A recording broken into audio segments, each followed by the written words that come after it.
family. Welcome to another episode, Underground Railroad Productions. This is your host, Brother Rich. I'm joined by the living legend himself, Professor Griff. Welcome back, brother. Peace, Brother Rich. It's always a pleasure to be back, man. Not necessarily under these circumstances, but hey, we got to do what we got to do. we got to do what we got to do. Indeed, man. indeed.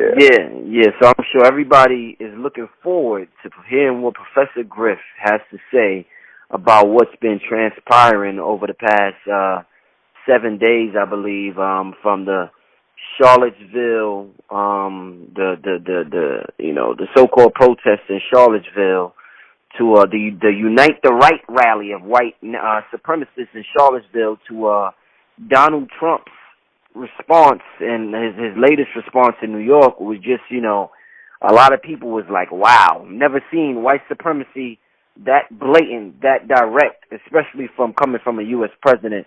The first thing I thought about when I seen what was going on in Charlottesville, Virginia, I thought about a show I did with you a couple of years ago. I don't know if it was last year or the year before last. I believe it was with you and Zaza Ali on Dylan Roof, and how you kept talking about domestic terrorism and white supremacy, and how nobody wants to talk about that. And when I seen this, I immediately thought about that when I seen how the guy got in the car and killed the female and ran over, and 19 other people got injured, and 2 officers that was in a helicopter, patrol troopers, Virginia State Patrol troopers, they got killed in a helicopter crash trying to assist in public safety.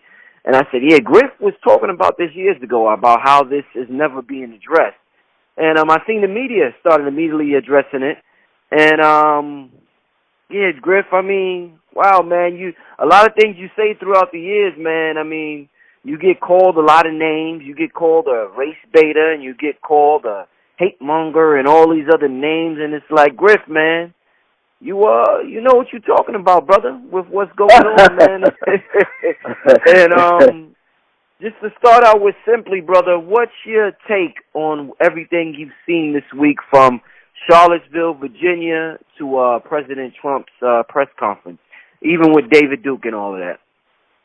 I think it's exactly what the ancestors and now some of the elders have always been saying to us, that we would come to a time where we see a true justice being established in America, and some white people will rise to the occasion to establish a degree of justice. That's what we're witnessing right now. And I think we need to pay a lot more attention and get out of our own way and start paying attention to what some of these elders and what the ancestors have already said to us. The handwriting is already on the wall, Brother Rich. I mean, we can already see this. And as I said in my show tonight, I said they are killing one another at each other's throats over a symbol, because it symbolizes the whole idea of racism, white supremacy being dismantled, Brother Rich. Being dismantled. So I could almost expect to be called a race baiter, although I never told anyone to go out and arm themselves and go attack white people. I never said that. I never encouraged anyone to do that. You don't find groups of black people getting together that are armed, going up against the police in a protest. You just don't find that. Right. I could expect to be called a hate monger, simply because what I'm saying they don't necessarily like, because they have to come to terms and to grips with the blatant truth that's been put in front of them. And if they want to unite the alt-right, or they want to unite the right, then they need to unite the right and go back to school and get a basic education on American history. Because I keep hearing in these protests, it's our country. It's, go back to your own country. And it's like, wow, they leaving the fact that the Native American and the black man has been here. Do you understand what I'm saying? So if they're using that as their argument, that's a sad case they got, Brother Rich. And last but not least, to answer that question, this is domestic terrorism, man. White people are the problem in America, not anyone else. White people are the problem. And I don't think a lot of people have come to terms with that. Some of the young white protesters that Donald Trump called the alt-left they understand what it is. You follow what I'm saying? Mm-hmm. So Donald Trump said they the alt-left. Wow. So when I'm listening and I'm watching, of course I'm paying attention to the signs and symbols, of course, but I'm listening and I'm watching what they're saying, and it really doesn't make sense. You mean to tell me you come over here as Vikings, Leif Erikson, and America Vespucci, Christopher Columbus, or whatever lie they want to tell, whoever did it. You come over here and you take the land from the Native Americans and you commit genocide, and then you turn around and take the land for yourself, and then you want to tell everybody else to go back to your own country? No, man. It's backwards. That is backwards, man. So I'm not sure what part of history that they're on. You know, it's not the right side of history. That's why when you made the comment a few minutes ago about unite the right, I'm like, they're not on the right side of history, Brother Rich. They're truly not. And when history finds them, it's not going to speak kindly of these people, man. Because there were people already here. So my take on the last 4 or 5 days watching the news, it's sad to see that the woman lost her life. It's sad to see that we have a president now that don't give a damn about the vast majority of the people that make up the American people. It's not surprising for me to see his mindset is the same as some of the white thugs that was out there carrying guns and going up against other protesters and police. It doesn't surprise me, Brother Rich. It doesn't surprise me. It surprised me to see that black people are still, the few that were sprinkled out in the crowd, are still trying to, get up in the mix instead of letting white people duke that out for themselves. You understand what I'm saying? You mean you at a protest, an alt-right protest, protesting bringing them down a statue? Oh, man, let that fly. We have bigger and bigger battles to fight. You understand what I'm saying? Right. So I understand the mindset. I just don't understand any black person's position with being out there on the front lines like that. And for them to not arrest this guy and charge him with vehicular homicide, I don't know what else to say about that, Brother Rich. Because, trust me, if it was black men carrying guns, protesting, if it was black men pushing up against the police barricade, if it was a black man that drove that car and killed a white woman, if it was black people out there, we'd be shot dead on the spot. Am I right or wrong? Yeah, definitely, yeah. That's just the reality of it, man. I got a series of tweets I want to get your opinion on. From the first one being from Barack Obama. His tweet has become the most liked tweet ever in Twitter, in the short Twitter history. He tweeted, "No one is born hating another person because of the color of his skin or his background or his religion." How much truth do you think that is to this statement, Professor Griff? That you're not born hating another person and that this is a taught or learned behavior? Brother Rich, I agree with it 1,000%. 1,000%, and I didn't stutter. You're not born hating. That's learned behavior. Brother Rich, let me give you an example in history. You know, the dog, the cat is a direct enemy of the dog, right? In most cases. Mm-hmm. The chicken hawk hunts down the chicken. That's just what they do. You could say they're born to do that, or by survival, they have to track down the chickens and eat the chickens in order to survive. Right or wrong? Right. We are human beings growing up in a very hostile society. You don't come out of the womb and you're looking next to you as a baby, and you're looking there and you're wrapped up in your little baby blankets looking over and saying, "I hate that nigga, man." You don't do that. That's not natural. So you're not born hating anyone. So Barack Obama is 1,000% correct. That is absolute learned behavior because we're in a system called racism and white supremacy. And I've never heard white supremacy used as much as I heard it used within the last 5 days. Have you? No. I'm like, wow, we've been saying this all along, right or wrong. And I'm hearing white people talking about racism and white supremacy. Yeah. Man. I'm like, okay. Frances Cresswell is smiling from wherever she is right now. you ain't lying about that. She was right when she went on the Donahue show. Next week, Professor Griff, tweet. Lady Gaga asks, and that's a famous singer, entertainer, for the black community, tell us ways the non-racist white community who loves you can do better to help influence the country. Hashtag how we do better. Could you answer that question if Lady Gaga or one of her representatives it happens to be listening, Professor Griff?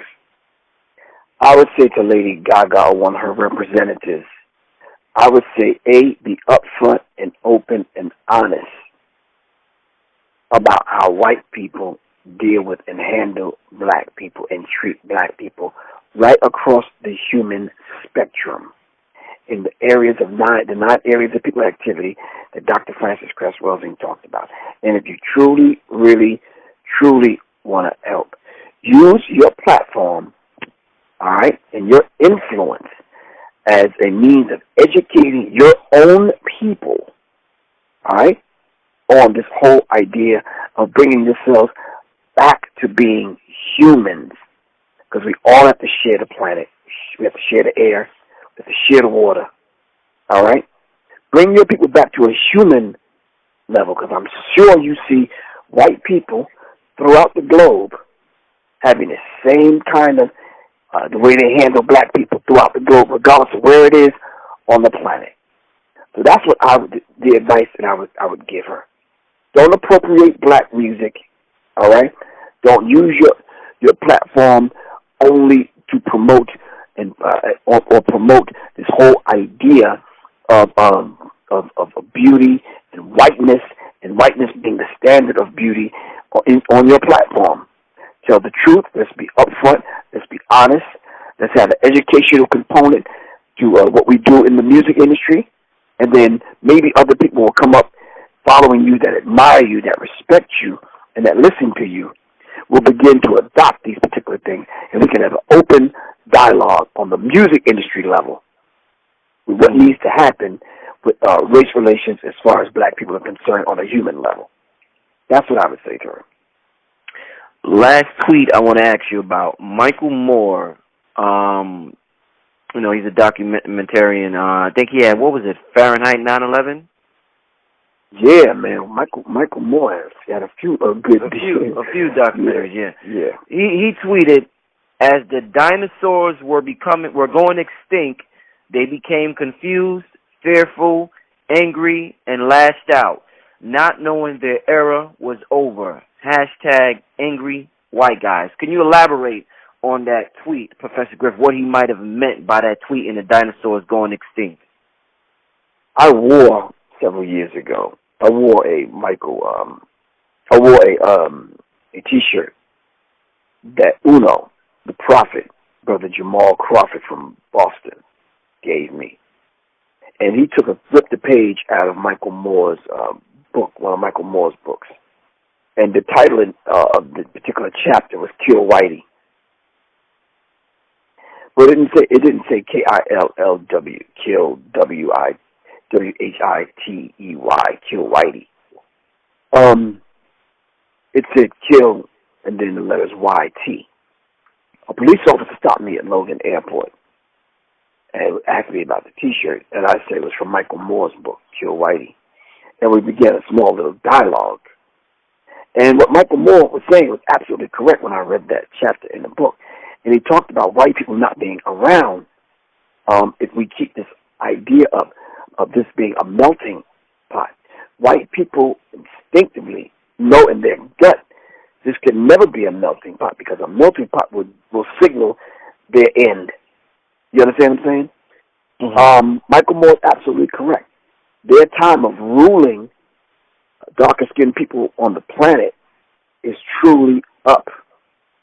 You understand what I'm saying? And they're going kicking and screaming. But nonetheless, they need to come to the realization that their time is up, especially ruling with this system called racism, white supremacy. They don't call it racism, white supremacy. Subconsciously, they do, though. But they just call it the American way. That's just the way it is. You listen to them. I see, that's just the way it is. And you'll hear some Negroes talking about, well, that's the way it is, and that's the way it's going to be. And I'm only one person, and I can't change it. That's the prevailing spirit and thought nowadays among the average person. So, yeah, Michael Moore was correct. It's the end of the dinosaur kind of era, and we can no longer live under racism, white supremacy, because in order to fine-tune it and to tool it, yeah, we'd have to take steps backwards and stay in the past. That's why the symbol of a statue coming down means the death of racism, white supremacy to them.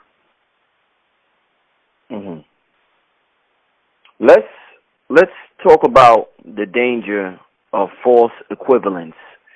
We've heard Trump on the podium say, well, what about the alt-left when asked about the alt-right? You hear white people say white lives matter when they hear black lives matter. You hear white people say white power when they hear black people say black power. A lot of people say you can't compare the two. It's a false equivalence. Could you explain why, for somebody who doesn't understand, well, if you say black power, what's the difference between Professor Griff saying black power and Henry down the block who says white power? It seems to be the same. Why is it treated differently? There's a distinct difference. If you look at the news footage, and I'm not going to give you some esoteric answer to that. If you look at the footage, you will see that the alt-right, which represents white supremacy, neo-Nazis, and racism, white supremacy, on a physical level, showed up at a peaceful protest, according to them, with guns. That's a big difference. We can't say black power and scream black power and argue with the police and push up against the police and run over people with cars and all that kind of stuff and then live to see the next day. Now, can we? No. So there's a big difference. Even in that, Brother Rich, it shows you a distinct difference between black power and white power. Black people can scream all day long. Black power. We don't have the power to change the rules at the bank to determine whether or not we get a business loan, right or wrong. Indeed. Because it just doesn't work in our favor. So we have to understand the dynamic. When they say we're going to stop this from happening and that from happening, yeah, they have the power to do that. We don't necessarily have the power to do that. So we have to understand, in theory, all right, it may be equal playing field, but it's not. It's not. Even when they come and protest with us, they still go home to jobs. They still go home to decent housing. They still go home to their children getting educated. We have to go home to the same sad reality. Are you following what I'm saying? Indeed. And if we look closer, that's just the reality of what that is. So on the surface, but because the news footage seems like it's giving black people some play, the reality of it, when you pull the sheet off of it and you look closer into it, that's not necessarily the case, Brother Rich. Because at the end of the day, name me one white officer that got convicted of killing a black man. I can't. Yeah. Some people listening to this, oh man, the guy that shot the brother in the back in South Carolina, let's just talk about that, and blah, blah, blah, blah, blah. Like, okay. Yeah, you're talking probably one of about, hundreds. And then I'm talking about the hanging black bodies from the trees all throughout America when you go back and look in history. No one got charged for those crimes, Brother Rich. No one got charged with murder. Killing black people almost became a sport. Yeah, you're right. So that's my answer to that question. The topic of race makes a lot of people uncomfortable, and a lot of people avoided black and white. By all means, they use terms like, "Oh, I don't see color." I mean, they're lying to themselves, but it's their defense mechanism to avoid that conversation. And one of the things people say to themselves to make themselves think that it's not that bad is that they say to themselves, well, it's just, like I seen Irv Gotti commented on what's going on. Irv Gotti, he's a famous music executive. He said, it's the old white men. I hear some people say, it's the rednecks. Them rednecks, with trailer park trash. They're racist, and they have nothing else to do. It's the poor whites. But there was the FBI memo that me and you talked about a year or two ago that said that the KKK infiltrated law enforcement.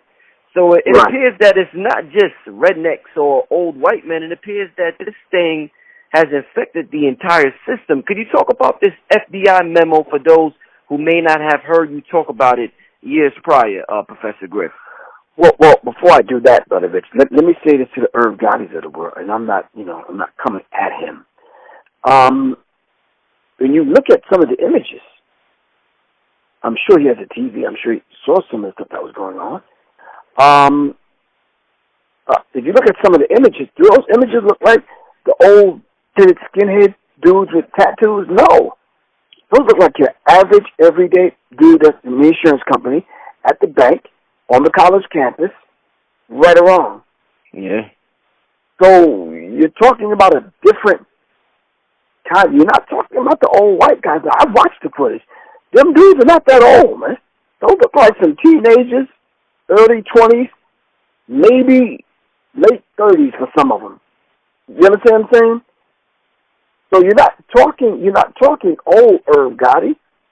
You're not talking old white men anymore. That was back in the day, man. This is a new day. And let me tell you what they even admitted. They admitted that they do certain things to recruit young whites. And they're educating them, and there's an educational component, and them whites are coming out. And if you look at the faces of some of them guys, it's almost like, man, they're in a trance. You understand what I'm saying? Mm-hmm. Mm-hmm. So it's not the old white guy that Irv Gotti would think. A lot of times we want to say things like that so we can dismiss it. And I'm not saying that Irv Gotti would do that, but I'm saying there's a fear factor in this, Brother Rich, and we say things like that to dismiss it, and it's only a handful of kind of old white guys that are, that Tiki Torch protest with them white dudes was 200 strong, young whites. You understand what I'm saying? So now you want me to go over the memo that said what, Brother Rich? The FBI memo that said the KKK has infiltrated law enforcement across the country. Oh, okay. Yeah, I remember that. That was some time ago. I think we were talking about at that particular time the same kind of idea that Irv Gotti brought up. We were talking about how it's the old guy that's back in the day, yada yada yada. And then I did the research and I pulled up the fact that the FBI memo concerning the KKK has infiltrated law enforcement, and it said, and don't quote me on this because I'm going off the top of my head. The gist of it said that the FBI warned that the white supremacists were joining the military, and then the white supremacists were wanting those particular young whites coming out of the military in order to join law enforcement, and if not law enforcement, to join on to the militia. So what the right-wing extremist militia was doing was filling their ranks with people that had prior military service. That's what the memo, in essence, was about. And what they were doing, they were recruiting young whites that were in the military, and that was in the law enforcement. And it's a serious document. I mean, anyone can look it up. I believe if you just put in FBI warned white supremacists in law enforcement, And they went through the ranks, and surprisingly enough, they were there.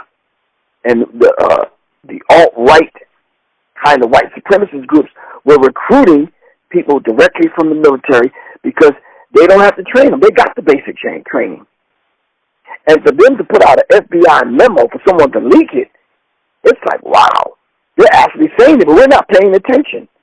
Now, as a result of what happened last weekend, how many black militia groups formed over the weekend that you know of? None. None. None. Absolutely not one. None. So the memo was there. The memo was out there. The information is out there for people to read it for themselves. The FBI has a strange way, Brother Rich, of warning the people. So a lot of times, you could just Google those 3 words. The FBI warns the American people. You get a list of the FBI has quietly investigated white supremacist infiltration of law enforcement. The FBI warns that yada, yada, yada, yada, yada.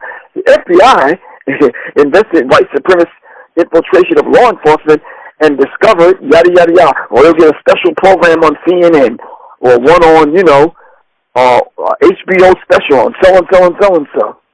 Special report from Aaron Burnett. You understand what I'm saying? We don't pay any attention. This is the FBI warning us. So we have to be very mindful that if the FBI, which is predominantly white male, is warning us, then you don't think we should kind of take heed? It says official FBI guideline acknowledge that white supremacists and right-wing extremists have infiltrated U.S. law enforcement agencies according to a classified document in 2015 counterterrorism policy guide obtained by The Intercept. So I guess it's a group called The Intercept that went into counterterrorism policy guide for the FBI and found this information out.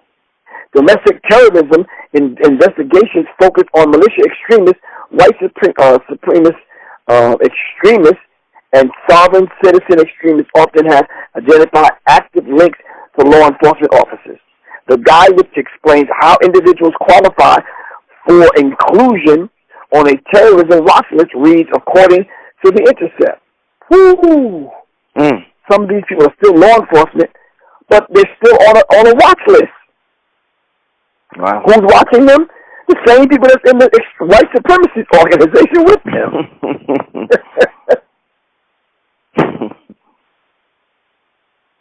Wow. That's just what it is, Brother Rich. Indeed. Let's I want to approach this from a white supremacist perspective, or somebody with a white inferiority perspective, and I want to want to get your your take on how that person might feel. They seem one of the things that continuously is brought up by these individuals is they're being discriminated against by affirmative action. So if I'm a white supremacist, Griff, and I'm having, a conversation with you, a respectable conversation with Professor Griff, and I say, hey, buddy, listen, my kid got all A's in school, worked hard, worked his butt off, and he doesn't get accepted into a college because some black from the inner city got in because of affirmative action. So I feel like my son is being discriminated against. Don't I have a right to have a problem with that? If my son got A's his whole life, I want him to go to the top school in the country, but he can't because a kid who doesn't have his grades gets in because of a program called affirmative action. I mean, what would you tell an individual that honestly feels like that? I think, Brother Rich, I would tell that particular that individual from the time that they invaded America and committed genocide on the Native American and came to this country and set up a system of racism, white supremacy. Your child and every other white child were afforded luxuries and privileges that no other people in America were afforded for years and years and years and years and years. But because now we have to put together, the United States government had to put together to affirm an action to let other white people know that the playing field is going to be balanced out. See, the whole idea of it being balanced out doesn't resonate with white people because they always feel that they should always be ahead of everyone else in the country. Why shouldn't they be? They say it's their country. They were the ones that raped, did all the work. They raped, robbed, stole, killed, maimed, murdered, stole the riches, enslaved black people. They did all that work for all them years, so it should be their country. But now the playing field is getting leveled out, and white people feel just on a genetic level that they can't keep up with black people. But because of that, they have developed this white inferiority complex, and they suffer from it.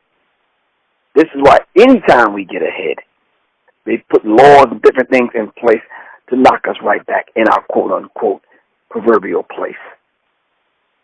So even if it wasn't school, which the example you gave, even if it was something else, politics or religion or whatever, they would still feel the same way because they're suffering from an inferiority complex. And that has a lot to do with penis envy and the lack thereof, because you hear it from Trump all the time. Everything is going to be bigger and better. Listen to his speech. He talks that way because he's inadequate. The prostitute from Russia said that, didn't she? So I'm not saying anything new. But this is their language. They feel that they can't keep up with us. If left alone, of course we would outplay them. We would outthink them. We outrun them, outjump them, everything. You name it. Especially in academics, even though this is not our language, we still outdo them. If they didn't have the things in place to hold us down, we would surpass white people, and they know that. So this is why they have the system in place to keep us down. And the thing that they're truly angry about is their women dating black men, producing these brown children. Off-white. Okay, yeah. I hear you thinking. when you see Trump and you see how hard he goes, defending Steve Bannon, defending the alt-right, and dudes like Richard Spencer is tweeting, "Thank you, Donald Trump." They're thanking him for keeping it real. David Duke is thanking Donald Trump for keeping it real. Like, yo, you stuck to your guns. You ain't let the media make you fold and be politically correct. They're like, yo, you kept it real to your core base of white racists. Do you look at that, and do you think that Obama should have kept it quote-unquote real like that with black people instead of calling the blacks that was rioting thugs when, at I think it was Baltimore when the Freddie Gray or something. I think it was Freddie Gray, yeah. A lot of people feel as though Obama sold out black people. So do you look at Trump and say, damn, I wish Obama was to black people what Trump is to white people?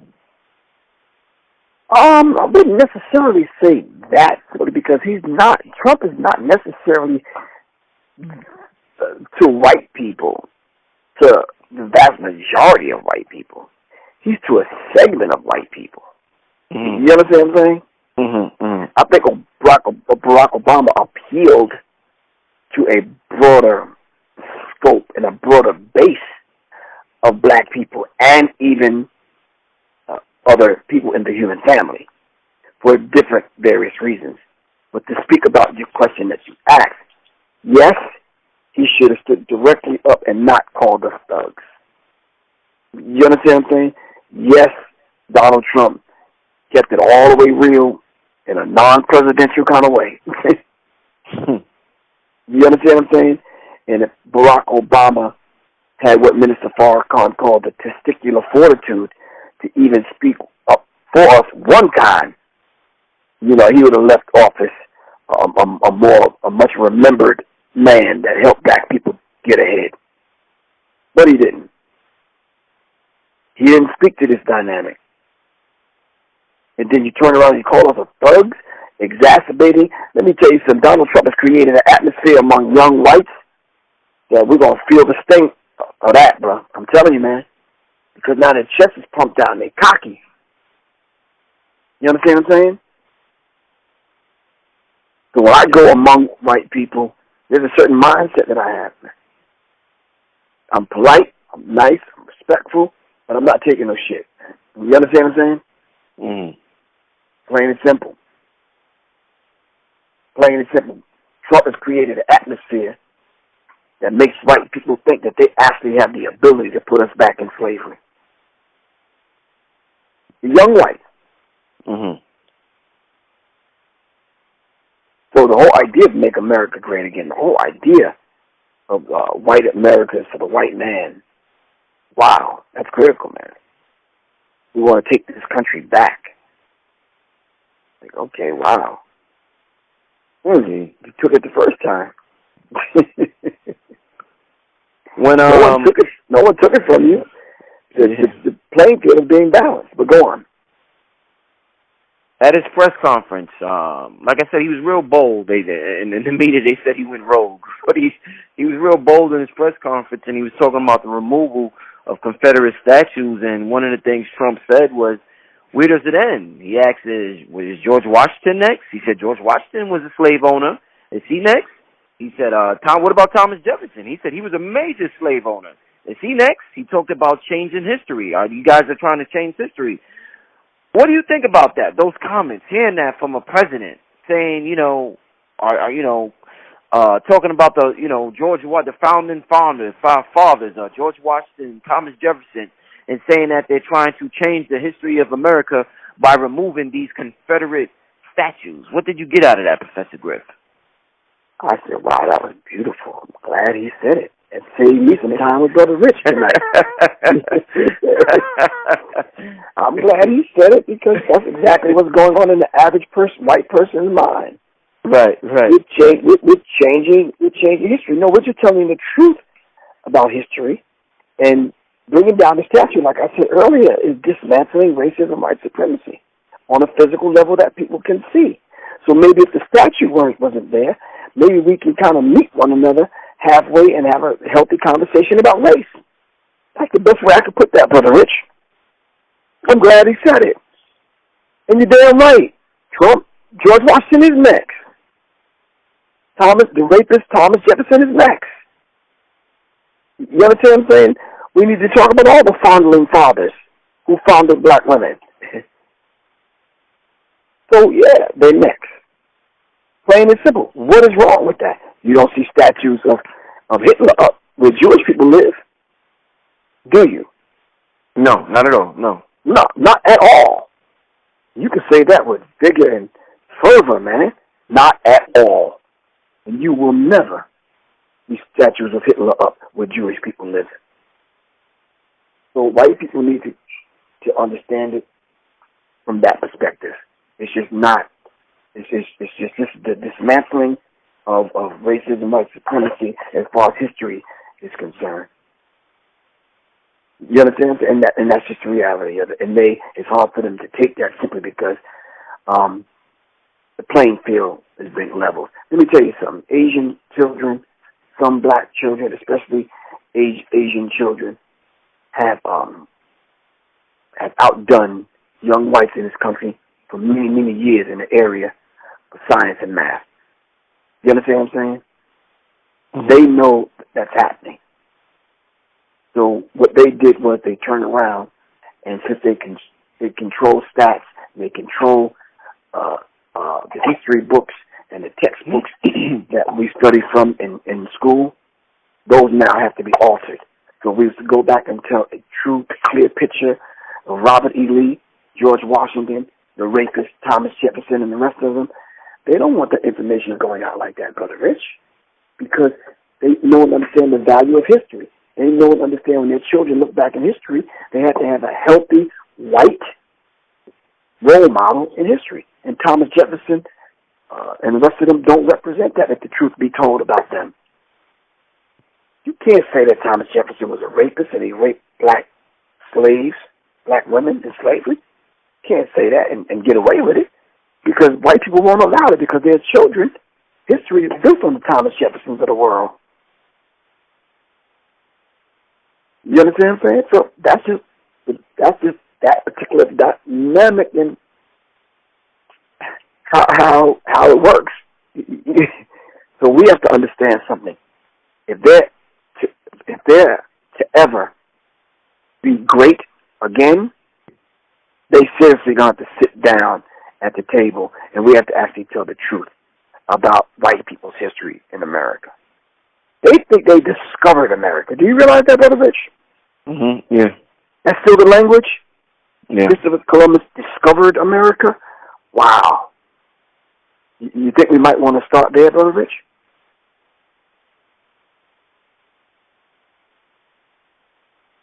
Well, what if somebody feels as though that was the culture back then, Griff? So, you know, when something's the culture, it's a way of life, and somebody may not see it as horrible as we're seeing it, looking back at it now.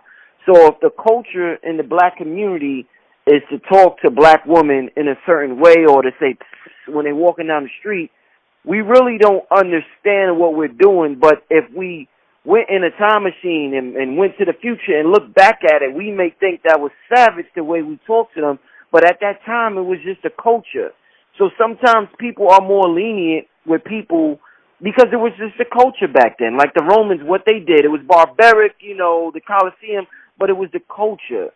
So if somebody said, Professor Griff, I hear what you're saying, but that was the culture back then, so I don't think they really, really understood the depth of how bad it was.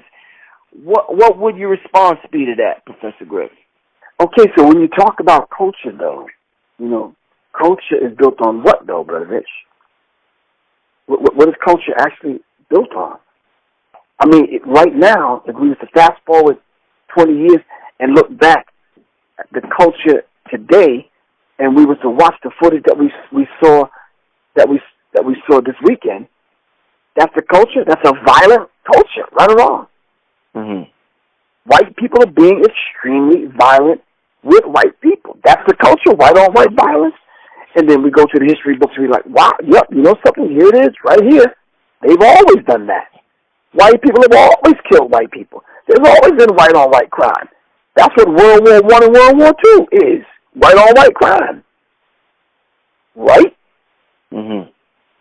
So we should just accept it because someone wrote it off as the culture? No, people create a culture of violence. People create certain cultures. You understand what I'm saying? Right, we right. thrive in a culture in America that they claim is a melting pot. We live in a very hostile and violent culture in America. You understand what I'm saying? Most of us have lost our way in America because we tend to kind of operate in the same manner that the white people operate in America, and we just can't do that. Listen, the culture of young whites growing up in America, they've been taught to shoot guns from an early age. Am I right or wrong? That's true. Subsequently, when you see them go protest, they got their guns with them. Right or wrong? Black people in America, our culture has been nonviolent protest. And we go out, we get a T-shirt, we got the placard, we yell and scream through bullhorns, and we go home, and that's that. Nothing has really changed. Nothing has really done. Right or wrong? That's true. That culture has to change. White people showed up at a peaceful rally with guns. Did they not? Yeah, the culture of violence is in their bloodstream, Brother Rich.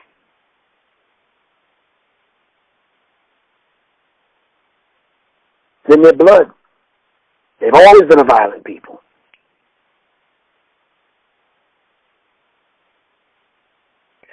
I got one last question for you to close out the show, Professor Griff. I was on Instagram today, and I seen a quote from what's his name, T.I., the rapper T.I. And I put up a quote from Albert Einstein, and the quote said, "The world will not be destroyed by those who do evil, but by those who watch them without doing anything." A lot of people, Griff, in this world feels as though they don't want to engage in the whole talk of racism because they feel as though they're giving it energy, they're giving it attention, and they're empowering it.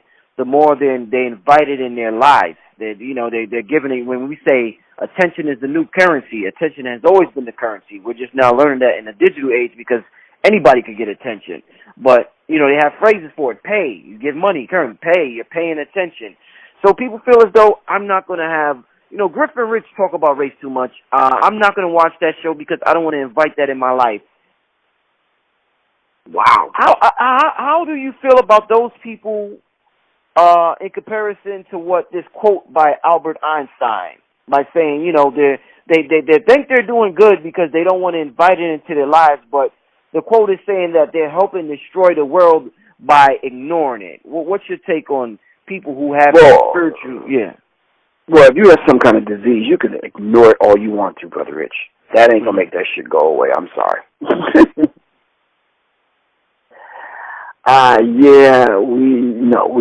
You're just not going to wish it away, Brother Rich. We're in a racist society among a racist people, all right, who have established and put together a system to make sure we are the have-nots. We have to get together to discuss these things, or we will end up like the Jews in Nazi Germany. We will end up like the Native Americans. We will end up like a lot of other people that are no longer on the planet, man. I'm sorry, this conversation has to happen. In order for us to survive, we have to discuss it with one another, and we have to discuss it with them. To change these laws and to change this whole idea, the notion of killing black people and getting away with it. We have to change this culture of violence. So yes, we're going to pay a whole bunch of attention to it. So much attention to it that we bring it to a level where we can discuss it out in the open and we can change some of these laws, Brother Rich, and change the way people deal with black people. This whole idea of just because you don't discuss it, it's just going to go away. Where did that ever happen in history? You understand what I'm saying? That's never happened. So kudos to T.I. for putting that out there like that. Now, since he put it out there, it's for us to put under a microscope, study it, and see what mindset that T.I. had to go find that and put that out there. You understand what I'm saying? Ask, is it true? Is that true? It's just right. So those 200 white Nazi, neo-Nazis, white supremacists, they're just going to go away? And the whole idea of Donald Trump now gave birth and gave purpose now to some of these white supremacists. They got a renewed vigor. You see the look on their faces, and did you listen to the intonation of their voices? Yeah. So you can't ignore that. Mm-hmm. The FBI is not ignoring it. The Justice Department is not ignoring it. The Joint Chiefs of Staff came out against Trump. They're not ignoring it. But because we're operating from a fear base, because religion pumps fear in us every week, every Sunday, we can't operate. We can't operate from a fear base, man. And we need to understand that. So, that whole idea of T.I. putting that out there, we commend him for that. Dr. King said the ultimate tragedy is not the oppression and cruelty by the bad people, but the silence over that the good people never say a goddamn word. I'm paraphrasing now. Dr. King is cursing. Oh man, it's not the murmuring and the yelling of people against you. It's the silence of your friends. You understand what I'm saying? Mm-hmm. The silence of your friends, man. And that's sad, man. Yeah. That's sad. Whew. I mean, when you really think about it, you know, Dr. King put it very clearly. He said, in the end, Brother Rich, we will remember not the words of our enemies, but the silence of our friends. Wow. It's a deep statement, yeah. Exactly. Here this brother got beat down. Did you see him? Yeah, I see it. 7 of them white supremacist dude was beating the brother. It's like, wow. Okay. Now, what part, how come he didn't get the memo? How come he didn't get the in-office memo? What was he doing that day that he didn't get the memo, man, that he just walked right into that one? Mm-hmm. You understand what I'm saying? Somebody didn't call him and tell him?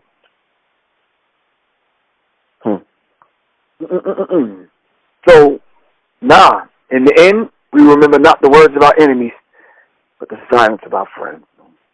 I really appreciate you, Brother Rich. Indeed. Leave your contact info for the people who may have further questions or they're interested in your material or your future events. Okay, people can go on my website, www.professorgriff.me, and of course I'm giving 2 classes. I'm giving one class dealing with emergency survival. I'm talking about preparedness. It's August 22nd and 24th. The information is on my website, www.professorgriff.me. And of course, the Know Thyself class, September 5th, is the second one I'm giving, and that's September. The information is also on my website. But people can reach me directly at 678-557-2919. At 678-557-2919.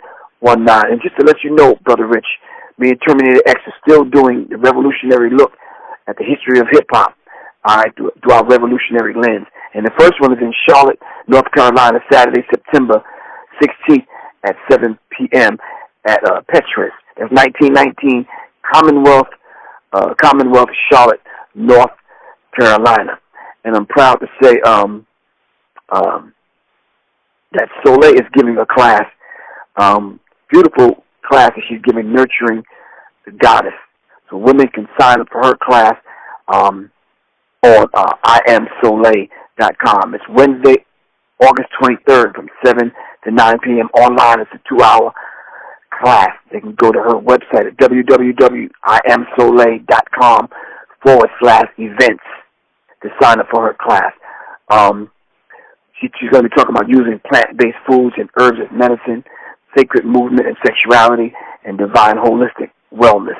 All right, it's an intro to healing modalities to honor the divine feminine and nourish the mind, body, and soul. All right, that's Nourishing the Goddess by Soleil, Wednesday, August 23rd, 7 to 9. It's an online course, a class that she's teaching, pardon me. And you can go to www.IamSoleil.com/events.